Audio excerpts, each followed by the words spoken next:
Informer, c'est notre devoir, mesdames et messieurs. Bienvenue à toutes et à tous dans cette grande édition de la soirée. Mais bien avant, prenons les grandes articulations. Un émissaire du président tchadien Idriss Déby Itno chez Félix Antoine Tshisekedi Tshilombo, Amin Abba Sidik, a été reçu le vendredi 5 mars 2021. Il était porteur du message du président tchadien à son homologue congolais. Bouchons routiers, embouteillage intense, la ville de Kinshasa est totalement asphyxiée. Quelle solution? Réponse dans ce journal. La clôture de la formation des greffiers militaires, les procès 21 prévenus militaires FARDC, l'affaire Major Magistrat Dieudonné Moussampa et la reprise du procès Rossi Chimanga.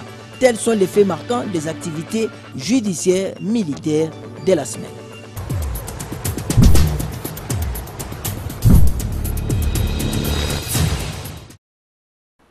Nous allons prendre la direction du palais présidentiel dans la commune de La Gombe. Le chef de l'État a conféré le vendredi dans son cabinet de travail avec l'envoyé spécial du président tchadien Idriss Déby Itno. Il s'agit bien sûr du ministre des Affaires étrangères tchadienne Amin Abba Sidik, qui était porteur bien sûr du message de l'homologue du président Félix Antoine Tshisekedi Tshilombo. Attendez bien sûr le président tchadien Idriss Déby Itno.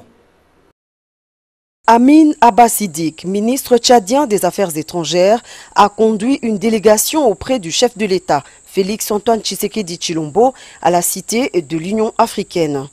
L'homme d'État tchadien était porteur d'un message du président Idriss Déby Itno à son homologue congolais Félix Antoine Tshisekedi Tshilombo, président de l'Union africaine. Au menu, plusieurs sujets d'intérêt commun, mais aussi la situation sécuritaire en République centrafricaine.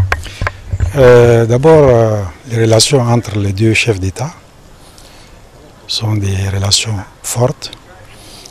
Le Tchad et la RDC appartiennent à un même espace. Et donc, il y a pas mal de centres d'intérêt entre les deux pays.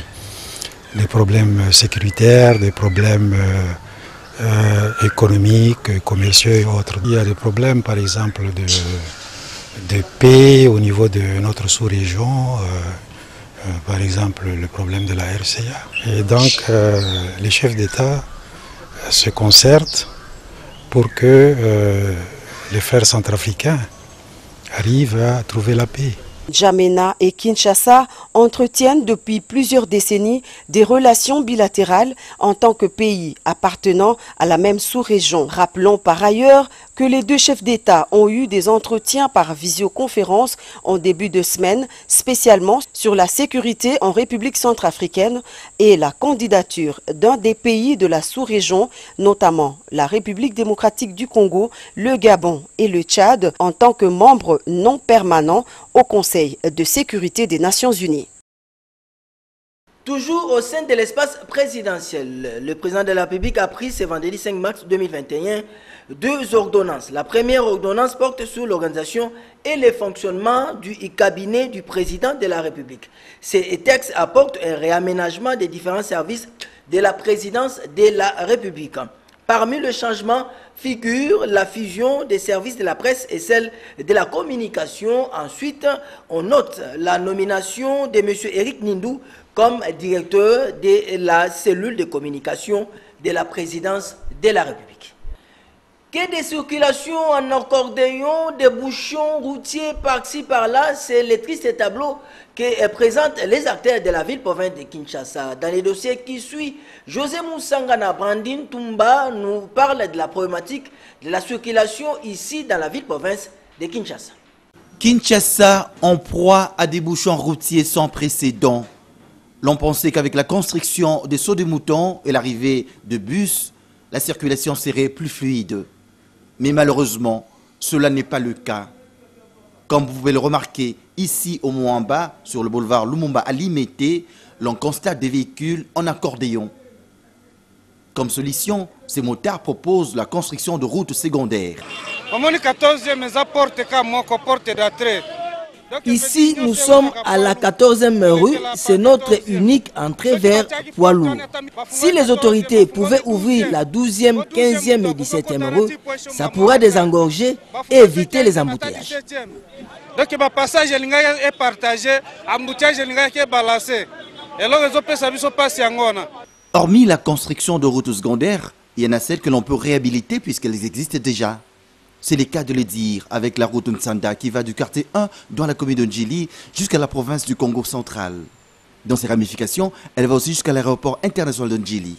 Une fois réhabilitée, cette route d'intérêt commun et des dessertes agricoles pourra ravitailler Kinshasa en produits de première nécessité. Nzela Oyo est bandi justement d'entrée à quartier 1. Les alliés route Ntsanda.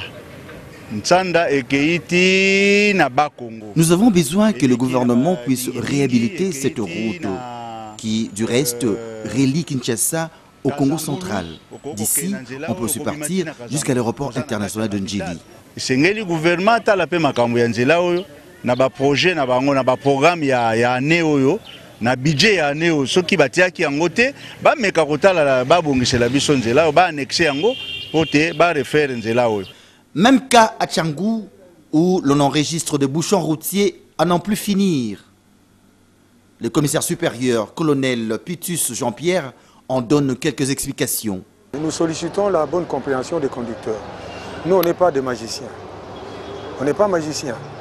Il y a la construction des sauts de moutons là-bas. Et à chaque fois, avant d'atteindre le saut de moutons, il y a 5 bandes. Et à l'entrée du saut de moutons, il faut réduire à 2 bandes. Et ces 2 bandes, vous comprenez que ce n'est pas facile pour nous. Donc c'est question de patience, question d'avoir un gros cœur et puis lentement mais sûrement nous nous attelons à éradiquer tous ces phénomènes-là, l'embouteillage. C'est pas nous, il n'y a pas de magie à faire. Mais du moins nous faisons quand même quelque chose. La capitale Kinshasa fait face à l'exode urbain, si bien que l'on compte nombre de véhicules, cependant les routes ne suivent pas. Il faudrait alors construire de routes secondaires afin de rendre plus fluide la circulation. Autre sujet qui aura marqué cette semaine, c'est la mission d'itinérance inédite, exceptionnelle menée de main de maître par le premier policier de la ville-province de Kinshasa, le commandant de la ville, le général Silvano Kasongo, qui, dans une tenue camouflée avec ses collaborateurs, a sillonné les quelques acteurs de la ville-province de Kinshasa pour arrêter les policiers de roulage qui tracassent les conducteurs à travers la capitale. Détail dans ces reportages. Le général Silvano Kasongo Kitenge et plusieurs de ses hommes se sont mis en tenue non apparente pour une opération musclée contre les policiers terroristes de la route.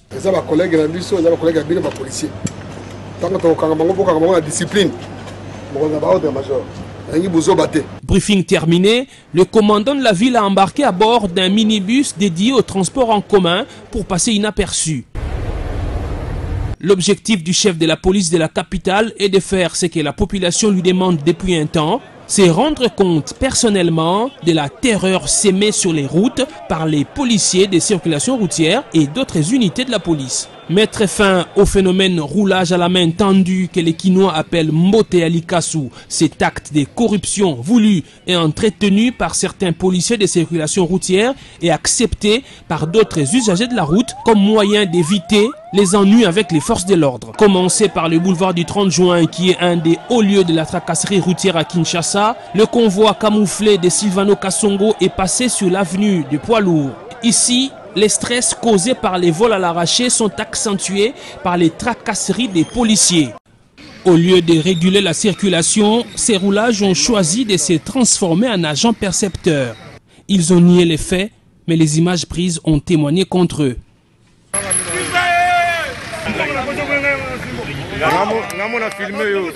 Après la 14e rue, toujours sur poids lourd, le général Kasongo a mis la main sur quelques éléments de l'unité appelée communément Oujana, ces jeunes gens recrutés il y a 3 ans qui semblent échapper au contrôle de leur commandant.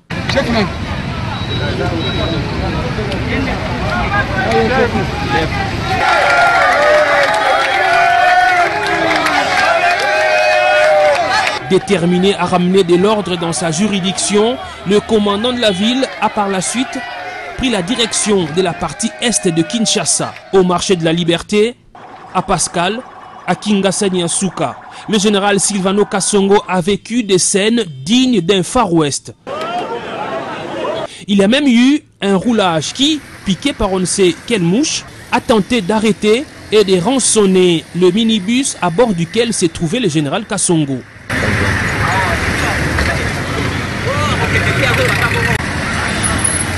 Sur le chemin de retour vers le centre-ville, le général Silvano Kasongo a poursuivi son opération de balayage des policiers véreux. Boulevard Saint-Doué, Pont-Cabu, Bokassa, Croix-Rouge ou encore le rond-point Victoire. Au finish, Silvano Kasongo a arrêté 35 policiers. Ils vont, à en croire le commissariat provincial, répondre de leurs actes devant la justice militaire. Clôture de la session des formations des greffiers militaires, la sentence rendue bien sûr par le tribunal militaire garnison Kinshasa-Gombe dans l'affaire des 21 prévenus militaires FARDC accusés de violation des consignes et rébellion, la reprise bien sûr du procès de l'ancien activiste des droits de l'homme Rossi Chimanga et bien sûr la mise en délibéré dans l'affaire du magistrat Dieudonné Massampou. Ce sont là les quelques faits marquants au niveau des activités judiciaires en République démocratique du Congo sur le plan militaire. L'essentiel avec Sylvain Kapombo Sengele. Sur instruction du premier président de la haute cour militaire, le lieutenant-général Mutombo Katala Etienne de Joseph, 50 officiers militaires venus des unités combattantes avaient bénéficié d'une session spéciale de formation des greffiers militaires, laquelle était rendue possible grâce à l'appui logistique du PNUD, partenaire du gouvernement de la République démocratique du Congo. Cette formation, ouverte le mardi 19 janvier à Kinshasa par le numéro 1 de la haute cour militaire, s'était clôturée le 26 février 2021 par la remise des brevets aux participants. Plusieurs thèmes ont été enseignés, notamment la procédure pénale, l'organisation du greffe, l'exécution des décisions de justice, les voies des recours et les régimes disciplinaires et déontologie. Les patrons de la justice militaire RD congolaise s'étaient dit satisfaits des résultats éloquents réalisés par les récipiendaires. Ces derniers avaient promis l'excellence dans l'exercice de leur métier. Les procès de l'affaire du meurtre de l'activiste des droits de l'homme Rossi Mukendi Chimanga, suspendu pendant une période suite à une exception d'inconstitutionnalité soulevée par les partis civils, avaient refait surface le mercredi 24 février 2021, toujours au tribunal militaire de garnison de Kinshasa-Matete. Les brigadiers en chef Tokis Nkumbo Gérard est le seul prévenu cité dans cette affaire, alors que plusieurs officiers de la police nationale congolaise, dont les commissaires supérieurs adjoints Lokeso Karine, comparaissent en qualité de témoins et renseignants. Au tribunal militaire de garnison de Kinshasa-Gombe, les verdicts dans l'affaire des grognes des 21 militaires de FARDC poursuivis pour violation des consignes et rébellion étaient tombés le samedi 27 février 2021. Le tribunal a déclaré non établi la prévention des rébellions retenue à charge des prévenus par l'organe poursuivant, mais a dit établi celle des violations des consignes. Disant droit, le tribunal militaire de garnison de Kinshasa-Gombe, présidé par le capitaine magistrat Freddy Eoumé, a condamné à 10 ans de servitude pénale principale 15 prévenus. 2 ont écopé d'une année de servitude pénale principale assortie d'un sursis et 4 prévenus ont été acquittés.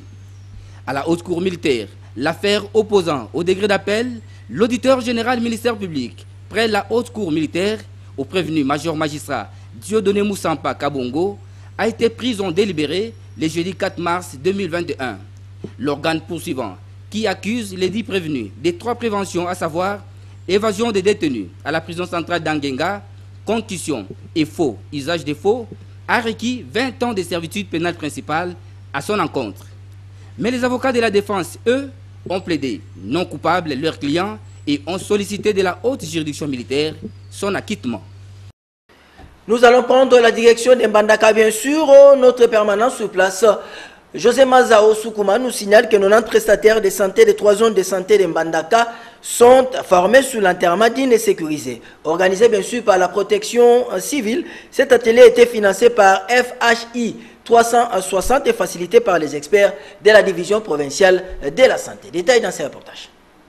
La salle de réunion du parc des jeunes de Mbandaka a servi de cadre d'un atelier de formation de prestataires de santé sur l'enterrement digne et sécurisé EDES pendant cette période rouge de l'épidémie de virus Ebola qui est en période de résilience et la pandémie de Covid-19 encore très active dans la province de l'Équateur.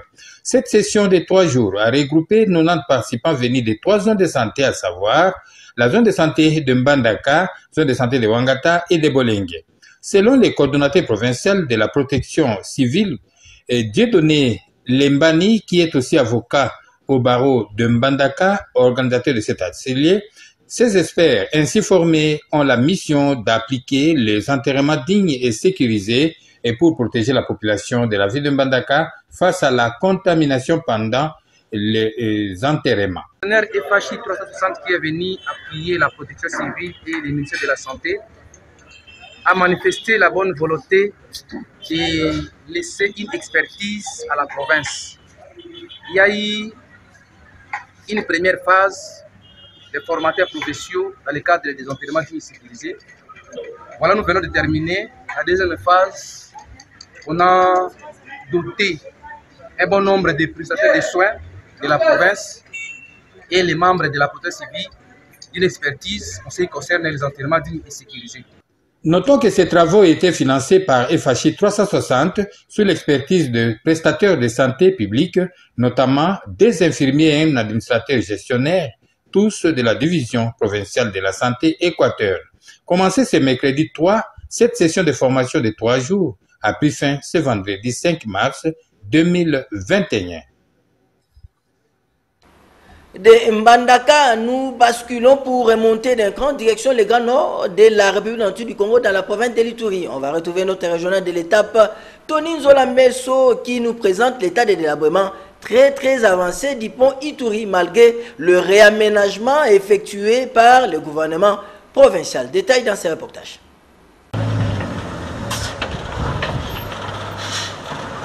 Le pont Ituri menace de céder si rien n'est fait dans l'immédiat. Son pétalage est fortement endommagé et sa structure de base entamée. Le constat est fait par le ministre provincial des ITPR sur les lieux. Ouchichan Boulé plaide pour une prise en charge totale de ces ponts, des portages capital pour la province. Mais la situation la plus catastrophique est celle du pont Ituri sur lequel je me trouve, où le platelage doit être remplacé complètement et qu'il y a des endroits déjà avec en bois. Et donc cette situation expose ces ponts à l'atteinte même de sa structure de base. Le ministre provincial à charge des ITPR affirme avoir tendu la main tant du côté de l'office de route que du FONER. Malheureusement, ce cri d'alarme ne semble pas trouver d'écho favorable. Et je rappelle que cette situation, nous avions adressé déjà plusieurs correspondances au niveau du FONER et de la direction générale de l'office de route. Mais à ce jour, plus de 8 mois après, on n'a aucune suite. Et donc, pour nous, c'est très préoccupant. Le pont Ituri, s'il y a un petit souci, l'Ituri sera complètement enclavé. Notons que le pont Ituri se situe à plus ou moins 7 km des commandants en allant vers la province de la Tchopo. Dans le cadre du mois de mars réservé à la femme, nous allons bosser les portées d'Angela Merkel, qui est la chancelière allemande. C'est depuis novembre 2005 qu'elle est à ce poste. Elle est physicienne de formation et elle appartient bien sûr au parti politique Union démocrate et chrétienne. Son portrait. Pour les Allemands, c'est la chancelière de fer. Les Grecs, eux, la représentent souvent en Asie. Angela Merkel est une femme de contraste, tour à tour respectée et contestée, à l'image de son parcours peu banal. Née en RDA, diplômée de l'université Karl Marx de Leipzig, elle rentre en politique à la chute du mur de Berlin, mais de l'autre côté de l'échiquier, à la CDU, un parti d'hommes de tradition catholique dont Angela Merkel, pourtant protestante, divorcée et remariée, va réussir à prendre la tête en 2000. En 2005, elle est élue chancelière de l'Allemagne à l'arraché et doit gouverner avec les sociaux-démocrates. Sa réélection en 2009 est plus simple. La CDU remporte 33% des voix contre 23% pour le SPD. Elle s'est déplacée de manière ingénieuse politiquement vers le milieu et du coup, elle a transmis à beaucoup d'électeurs un sentiment de stabilité et de sécurité. Ça n'a pas été un changement abrupt, mais plutôt progressif. Avec 68% d'opinion favorable, Angela Merkel occupe la première place du classement des personnalités politiques allemandes. Elle a donc su séduire bien au-delà de son électorat, surtout grâce à sa gestion de la crise économique en Europe.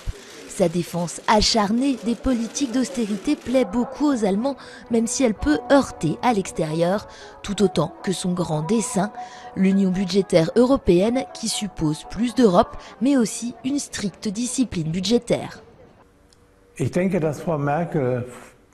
Elle est populaire parce qu'elle donne l'impression aux Allemands qu'elle défend fortement et avec succès les intérêts allemands au niveau international.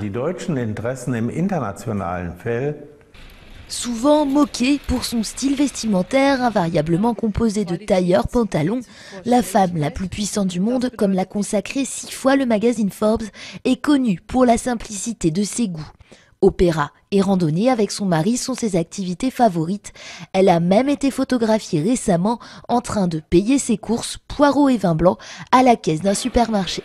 Mais que l'on ne s'y trompe pas, Angela Merkel aime aussi être sous le feu des projecteurs. Avec Ndaï Lamboshi, nous allons parler sport. Bienvenue Matenda, président de la FEACO, la Fédération d'athlétisme du Congo, est en train d'organiser un séminaire de 5 jours à l'intention des cadres techniques de sa fédération. Détail dans ces reportages. Après 2 jours durant des théories, la 3e journée, le vendredi 5 mars 2021, a permis au conférencier international World Athletic Région 3 Afrique, Jean-Didier Pambou, de conscientiser sur le terrain les officiels de la FEACO, Fédération d'athlétisme du Congo, sur les techniques de course. En liant la théorie à la pratique, les cadres techniques de la discipline mère sont en train de renforcer leurs capacités, question d'être prêts et surtout de bien préparer le 9e jeu de la francophonie qui seront organisés en République démocratique du Congo en 2022. Et aussi une bonne participation aux prochains Jeux olympiques de Tokyo 2020. Le comité de la Fédération d'athlétisme du Congo, FEACO, multiplie des efforts en vue de bien capitaliser et augmenter la chance des léopards de la RDC de remporter des médailles dans les différents meetings, championnats d'Afrique et du monde. Une deuxième étape est prévue pour le niveau 1 au courant de cette année à Kinshasa.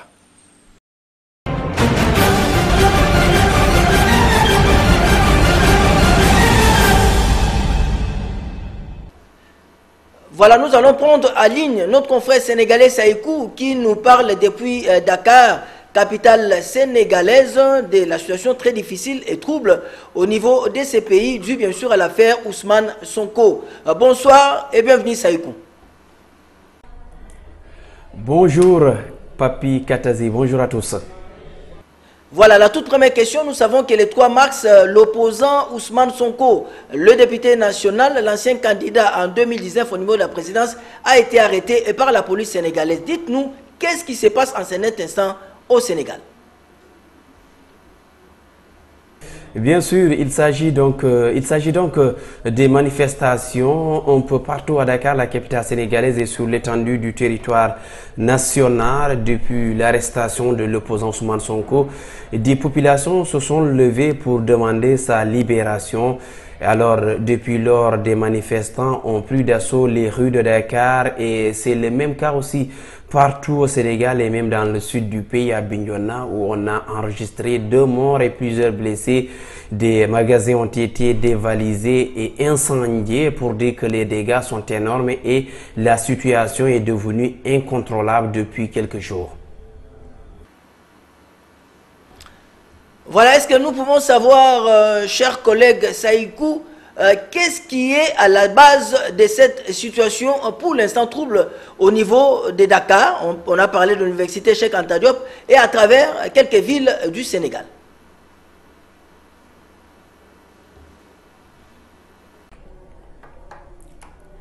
Je l'ai tantôt souligné, il s'agit donc, ces manifestations sont dues à l'arrestation de l'opposant Ousmane Sonko, qu'on connaît tous au Sénégal et partout d'ailleurs en Afrique, parce qu'il est arrivé 3e à l'élection présidentielle de 2019 qui a vu Macky Sall réélu pour un second mandat. Sonko était 3e avec 15,67% des voix, derrière Idrissa Seck 20,5% des voix et Macky Sall président depuis donc 2012 58,27% des voix. Depuis, l'homme continue à gagner la sympathie des Sénégalais. Le 2 mars dernier, il reçoit une plainte d'une jeune dame masseuse dénommée Adji Sarr qui l'accuse de viol. Depuis, des voix se sont levées pour dire niet à ce qu'elles appellent donc une liquidation d'un candidat ou bien d'un opposant politique, de la levée de son immunité parlementaire le lundi dernier à son arrestation le mercredi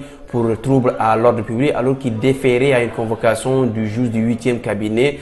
Des manifestants sont devenus incontrôlables. Ils réclament la libération sans condition de l'opposant, mais ce n'est pas tout. Ces derniers sont en train d'extérioriser à travers cette occasion ce qu'elles appellent du désespoir, d'une déception, mais surtout d'une dictature de la part du président Macky Sall à la tête du pays depuis 2012. À votre avis, est-ce que les choses risquent de s'empirer ou bientôt là, ça sera la calmie au niveau d'abord de Dakar et à travers quelques villes du Sénégal? Mais attendez, génie, celui qui pourrait prédire l'épilogue de cette affaire. Vous avez certainement suivi la sortie du ministre de l'Intérieur, M. Antoine Félix Diome, qui, au lieu de calmer le jeu, procure des menaces à l'endroit donc des manifestants. Ce que la population prend pour des tentatives d'intimidation. L'autre affaire, c'est qu'on part vers une nouvelle levée de l'immunité parlementaire du député Ousmane Sonko. On part donc vers une nouvelle levée d'immunité parlementaire du député Ousmane Sonko, en vue de l'instaurer dans le dos des 14 jeunes manifestants qui ont été arrêtés, inculpés et placés sous mandat de dépôt pour appel à l'insurrection. Donc c'est une affaire qui continue, les manifestations vont se multiplier, il y aura encore des dégâts certainement parce qu'après, c'est pas un discours, c'est pas le discours qu'attendaient les Sénégalais, c'est pas le discours qu'attendaient ces manifestants. Aujourd'hui, la sortie du ministre de l'Intérieur a encore une fois va encore créer des tensions de la part des Sénégalais, mais surtout des manifestants, même ceux-là qui attendaient quand même de l'apaisement, qui sont déçus par la sortie donc de M. Antoine Félix Diome. Je ne saurais vous dire est-ce que donc le jeu va se calmer. Attendons de voir ce que ça va donner. Merci cher confrère Saïkou, vous nous parlez depuis Dakar, capitale du Sénégal. Merci et bonsoir.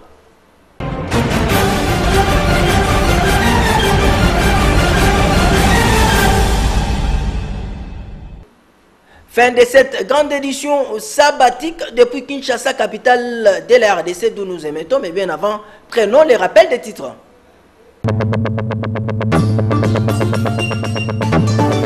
Un émissaire du président tchadien Idriss Déby Itno chez Félix Antoine Tshisekedi Tshilombo, Amin Abba Sidik, a été reçu le vendredi 5 mars 2021.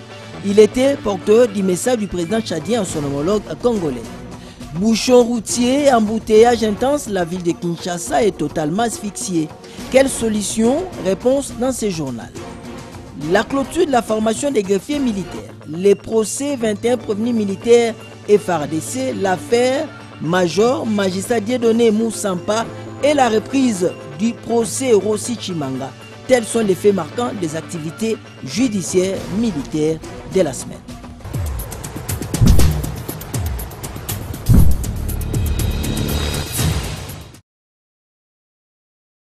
Voilà, fin de cette grande édition de la soirée. Merci d'avoir été des nôtres depuis l'est de la capitale, dans les districts du Changou. Au revoir et à la prochaine.